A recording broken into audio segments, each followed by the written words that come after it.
So on to integrity. So this word integrity, if you look it up in the dictionary, there's lots of different opinions or definitions about it, but kind of my definition or the way we use that, because this is one of our core, we've got 4 core pillars in the company, at least in my company, kind of core principles, integrity being one of them.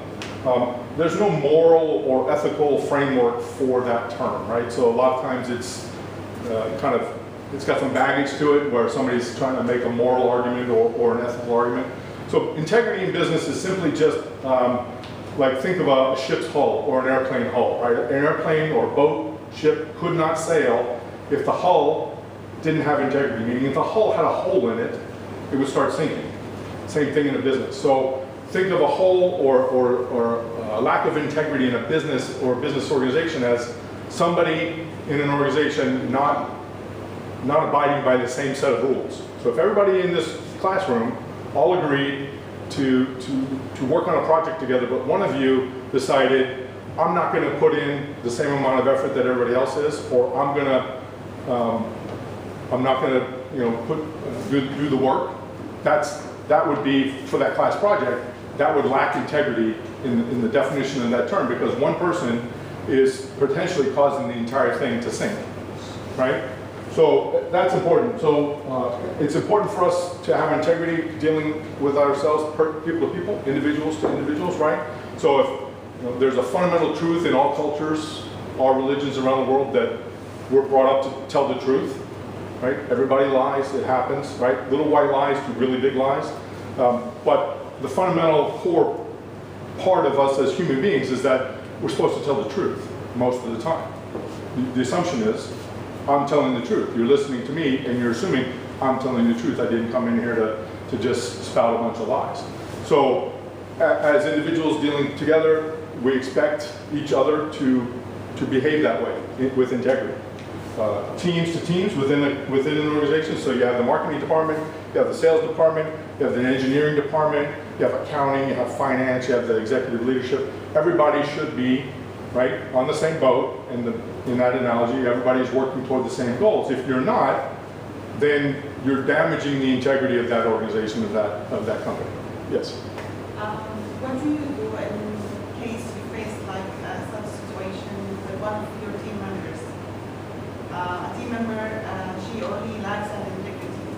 So what action do you usually do? Well, it depends on how you set that up. So if like in the beginning, right, in the company, if the CEO or the leader lays down the rules, this is how we operate as a company, and it's very clear to everybody, there's no chance of confusion or misunderstanding, and lays out the consequences for a case where there is no integrity or somebody forgets and lacks integrity on something. I've, not myself, but I have colleagues in Florida, they will publicly fire somebody.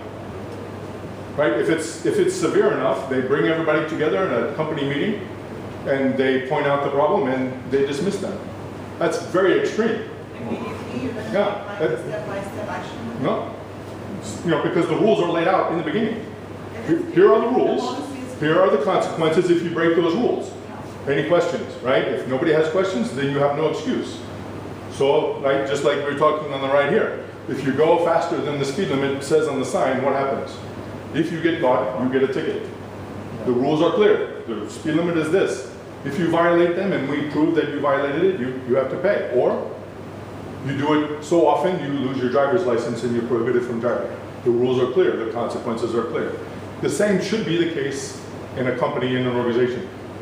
Of 3 people or 3,000 people. The rules should be clear. The consequences for lacking integrity or breaking the rules, if you will, should be clear. But even amongst marketing and sales, what does marketing like to do? Marketing likes to promise to the consumer, to the market, everything. The salespeople have to sell that. Engineering has to build that. Well, engineering hates sales, right? It's like opposite ends of the same stick. In my company all the time, the software engineers are telling the salespeople, me or other people, hey, don't tell the customers that we're building that or that we can do that, because we're busy working with things, and if we don't deliver on time, then we look bad, right? This is a common case, right? Or public companies that, every 3 months, they have a quarterly earnings statement. but they manipulate all the numbers for 3 weeks before that to make it look the best picture possible. But we have a saying in the US, you can put lipstick on a pig, but it's still a pig. Right? If it's ugly, you're not going to make it look better by putting lipstick on it. Management to staff. So I'm the CEO. I have a couple of vice presidents, I have a COO. We also have some staff to the receptionist, right? So we should not treat the receptionist different. We should not hold the receptionist to a different set of rules or standards in terms of integrity than me. No difference. We're same human beings, right? We have the same goals and aspirations, so why should I be treated differently? Simply because my initials on the business card says CEO, right? I can't take exception to the rules just because I'm the CEO.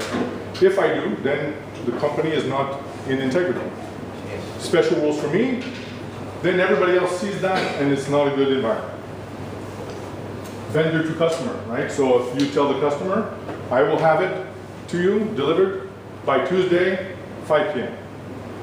Wednesday, 8 a.m. comes around, it's not delivered. What happened? Two things. One, you didn't tell the customer, you would be late. And two, are you going to do what you can to make it right? So you go to a restaurant, you order food, they bring you Mountain Dew, and you order Pepsi. What do? They change it. I'm sorry, I got the order wrong. They go back and you don't pay for the soda, you don't pay for the food so it's a very simple example, but in the big business environment, maybe millions of dollars, why should a different strategy apply? If I commit to a customer to do something, or I fail to deliver the product on time, if I don't tell them, if I know 1 week before, this is going to be late, I can't get this done on time, no matter what, and I don't call them immediately and say this is going to be late, then I'm not acting with integrity.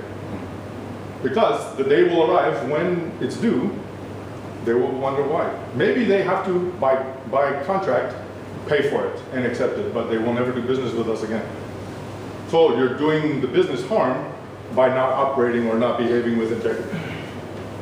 Partner to partner, so two companies working together for a customer, two independent companies, joint venture, or working in some sort of MOU, same thing. You're both competing with each other, you both have your own profit that you're entitled to, you're trying to maximize your profit, but it's not, and it should not be, but we all have seen it. One partner takes advantage of the other, makes more profit because they can abuse or leverage the other partner. To me, that's not how we operate as a company, and that's not good for integrity because, again, that's your brand reputation. You're not operating by the same set of rules.